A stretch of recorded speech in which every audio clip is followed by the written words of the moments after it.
755 tonnes d'or. C'est ce que les banques centrales ont acheté cette année. Un record historique absolu. Pendant ce temps, les investisseurs particuliers regardent leur position s'effondrer. Moins 13% sur l'or, moins 46% sur l'argent depuis janvier. Les bombes tombent au Moyen-Orient. La dette américaine dépasse 39 trillions de dollars. Le chaos géopolitique s'intensifie chaque jour. Et pourtant, l'or chute. Il y a un mécanisme derrière tout ça, un pattern qui se répète depuis 50 ans à chaque crise majeure, sans exception. Et ce qui vient après ce pattern, c'est ce que les plus grandes institutions financières du monde sont en train de calculer en ce moment même. Mon nom est Mick et je passe beaucoup trop de temps à analyser pourquoi les métaux précieux font exactement l'inverse de ce que tout le monde attend. Si tu es quelqu'un qui investit dans l'or ou l'argent en pensant te protéger contre le chaos et que tu regardes ton portefeuille en te demandant si tu as fait une énorme erreur, assure-toi d'appuyer sur ce bouton d'abonnement. Et mets un pouce bleu si cette vidéo t'aide à comprendre ce qui est vraiment en train de se passer. Parce que ce que je vais te montrer aujourd'hui, c'est pas une opinion, c'est un mécanisme qui se répète depuis 50 ans. À chaque fois, sans exception. Section 1, le paradoxe. Voici la question que personne dans les médias financiers ne répond clairement. Pourquoi l'or baisse pendant une guerre ? Ça n'a aucun sens, non ? L'or, c'est censé être la valeur refuge, le bunker financier, ce que tu achètes quand le monde brûle. Alors pourquoi, quand l'Iran a fermé le détroit d'Ormuz le 4 mars et que les bombes ont commencé à tomber partout au Moyen-Orient, l'or est passé de 5419 à 4612 en 3 semaines ? C'est une des plus grosses perturbations énergétiques en 50 ans. Étape 1, un événement géopolitique provoque un choc pétrolier.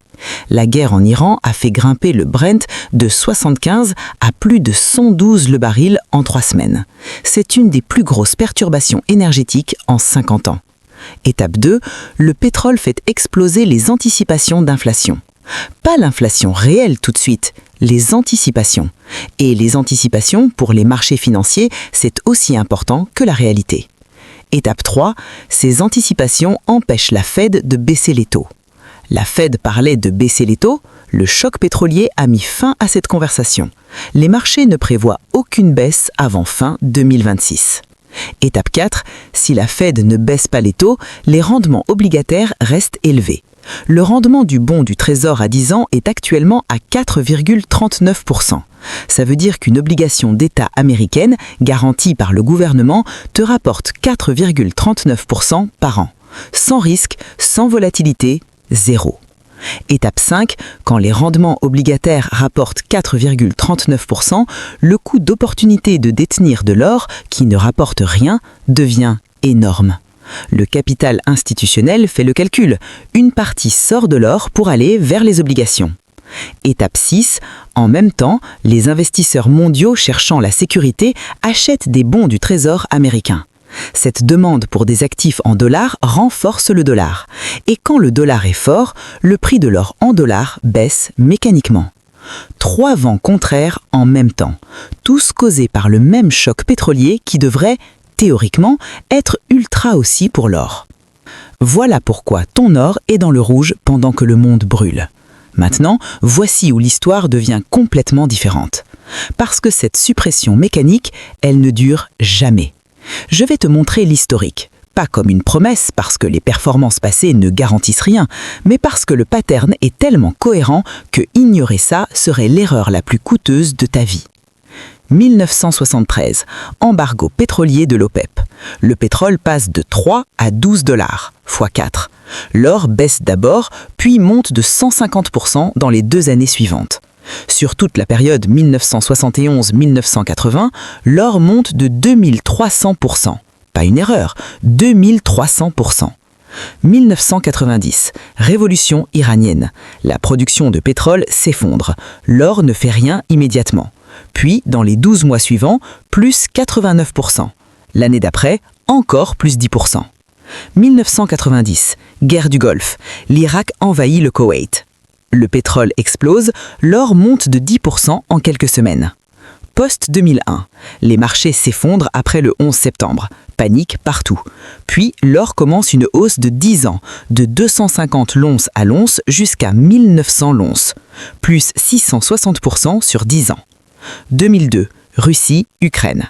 L'or franchit les $2000 pour la première fois, nouveau record historique. Tu vois le pattern? À chaque choc pétrolier majeur des 50 dernières années, une surperformance significative de l'or suit.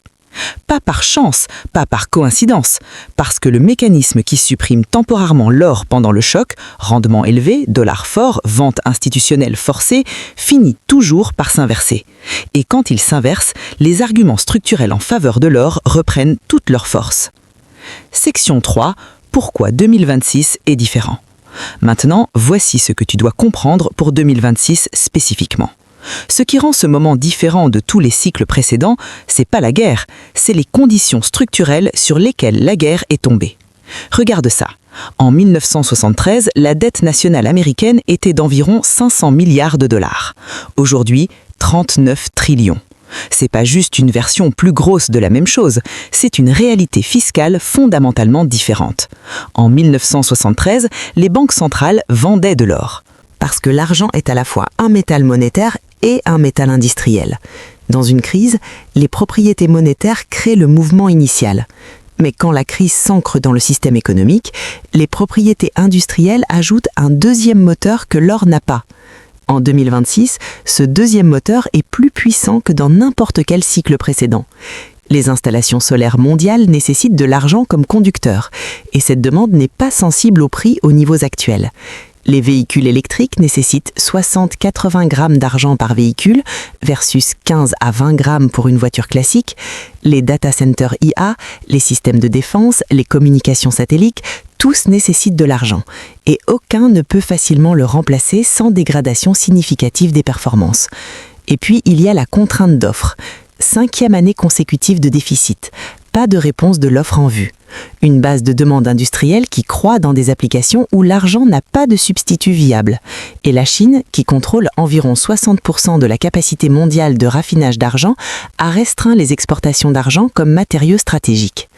Quand le bid monétaire reviendra sur l'argent, ce que le pattern historique dit qu'il fera en phase 3, la demande industrielle qui a continué à tourner pendant toute la période de crise s'y ajoutera au lieu de s'y soustraire. Cette combinaison, c'est ce qui produit le pattern caractéristique de l'argent. Retarder l'or à la hausse, puis le dépasser de façon spectaculaire. Et c'est ce qui arrive cette année. Je vais te donner les 2 indicateurs que je surveille personnellement pour identifier quand le renversement de la phase 2 vers la phase 3 est pleinement arrivé. Indicateur 1, l'indice du dollar US. Actuellement élevé au-dessus de 99 à cause de la demande de pétrodollars créée par le choc pétrolier. Quand le DXY retombe en dessous d'environ 97, le principal vent contraire mécanique sur l'or diminue.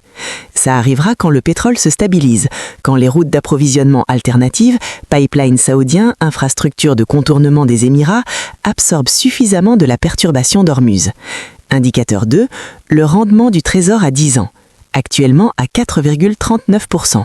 Quand il retombe en dessous de 3,5%, l'argument de coût d'opportunité contre la détention d'or s'affaiblit au point où la rotation institutionnelle hors des obligations et vers l'or devient mécaniquement favorable. Ça arrivera quand la Fed commencera à baisser les taux, ce qui arrivera quand l'arithmétique de la dette, 39 trillions à 4,5%, rendra impossible de continuer sans provoquer une crise fiscale plus grave que le risque d'inflation qu'elle essayait de prévenir.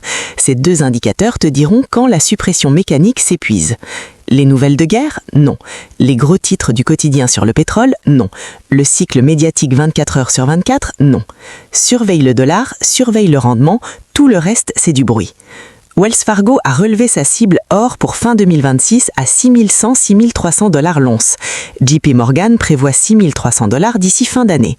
UBS a augmenté sa cible à 6200 $ d'ici septembre 2026. Ce ne sont pas des vœux pieux d'investisseurs particuliers. Ce sont les départements de recherche des institutions qui gèrent plus de capital que n'importe quelle entité sur Terre. Ils n'émettent pas ces cibles parce qu'ils croient que la suppression mécanique actuelle est permanente. Ils les émettent parce qu'ils ont fait l'analyse structurelle, achat des banques centrales, déficit d'offres, dynamique de la dette, trajectoire des taux. Il y a deux types d'investisseurs qui regardent se dérouler en ce moment. Le premier type voit l'or à 4612 en baisse de 5595 et conclut que le trade est terminé. Ils ont vendu au plus bas de la phase 2. Et dans 6 mois, quand l'or fera de nouveaux records historiques, ils diront « Je savais que j'aurais dû garder ». Le deuxième type voit le même prix et pense « Phase 2, absorption, suppression mécanique, structure plus haussière qu'au plus haut ». Et ils accumulent, tranquillement, patiemment, pendant que le bruit est à son maximum. J'ai observé les deux types d'investisseurs à travers chaque crise majeure des 40 dernières années.